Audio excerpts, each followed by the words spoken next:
সংসদীয় আসন পুনর্বিন্যাসের প্রতিবাদ ও পুনর্বহালের দাবিতে ফরিদপুর, বাগেরহাট ও মোংলায় বিক্ষোভ হয়েছে। ফরিদপুরের ট্রেন আটকে অবরোধ পালন করেছেন মানুষ। বাগেরহাটে আর মোংলায় টায়ারে আগুন দিয়ে রাস্তা আটকে চলছে হরতাল। প্রতিনিধিদের পাঠানো তথ্য ও ছবিতে জানাচ্ছেন সিরাজুমনি শুভ। ৪৬টি সংসদীয় আসনে পরিবর্তন এনে গেজেট প্রকাশের পর ফরিদপুর ৪-এর অন্তর্গত দুটি ইউনিয়ন ফরিদপুর ২ আসনের সাথে জুড়ে দেওয়ার প্রতিবাদে জেলা জুড়ে উত্তেজনা বিরাজ করছে। নতুন গেজেটের প্রতিবাদে ভাঙায় রেলপথ আটকে বিক্ষোভ করেছেন মানুষ। এতে ঢাকা খুলনা বেনাপোল রেলপথে বন্ধ হয়ে যায় ট্রেন চলাচল। ভোগান্তিতে পড়েন যাত্রীরা। পাশাপাশি টায়ার জ্বালিয়ে এবং সড়কে অবস্থান নিয়ে বিক্ষোভ করছেন স্থানীয়রা। ইউনিয়ন দুটি ফিরিয়ে দেওয়ার দাবি জানিয়েছেন তারা। প্রধান উপদেষ্টা সহ প্রধান নির্বাচন কমিশনকে বলতে চাই, আপনারা জনগণের কষ্ট বুঝুন। ওই ২-৩টা এলাকার ডিঙায় এসে ওই এমপি কি করবে? ওই এমপি এসে করবে না। বাগেরহাটে চলছে দ্বিতীয় দিনের হরতাল।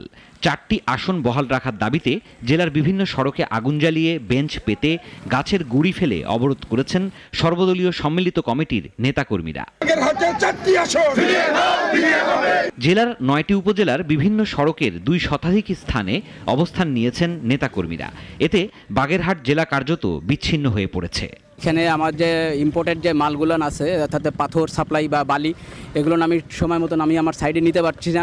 এটার জন্য হরতাল ডাকছে, এটা হয়তো নৈতিক তাদের কাছে, কিন্তু আমাদের অপরাধটা কি? এদিকে দাবি আদায় না হওয়ায় রবিবার সব সরকারি অফিসের সামনে অবস্থান এবং সোম থেকে বুধবার সকাল সন্ধ্যা হরতালের ডাক দিয়েছেন নেতারা। বিলুপ্ত সংসদীয় আসন পুনর্বহালের দাবিতে সর্বাত্মক হরতাল চলছে মোংলায়। হরতালের সমর্থনে জেলা ও উপজেলার বিভিন্ন সরকারি অফিসে তালা দিয়েছেন আন্দোলনকারীরা। জেলার অন্তত ১৪০ পয়েন্টে ব্যারিকেড দিয়ে রেখেছেন তারা। ইজি বাইকে করে যাওয়া লাগতেছে, বিভিন্ন বাস বা গাড়ি চেঞ্জ করে যাওয়া লাগতেছে। এখন আমার ভোগান্তি শিকার হইতেছে, এখানে ৫টা ৫:৩০ পর্যন্ত বসে থাকতে হবে আমার। অন্যদিকে বাগেরহাটে সড়ক অবরোধের কারণে পিরোজপুর, ঢাকা ও খুলনা রুটে বাস চলাচল বন্ধ হয়ে গেছে। এতে চরম দুর্ভোগে পড়েছেন ঢাকাগামী যাত্রীরা। বিপাকে খুলনা, সাতক্ষীরা, যশোরগামীরাও। সিরাজুমনি শুভ, নাগরিক।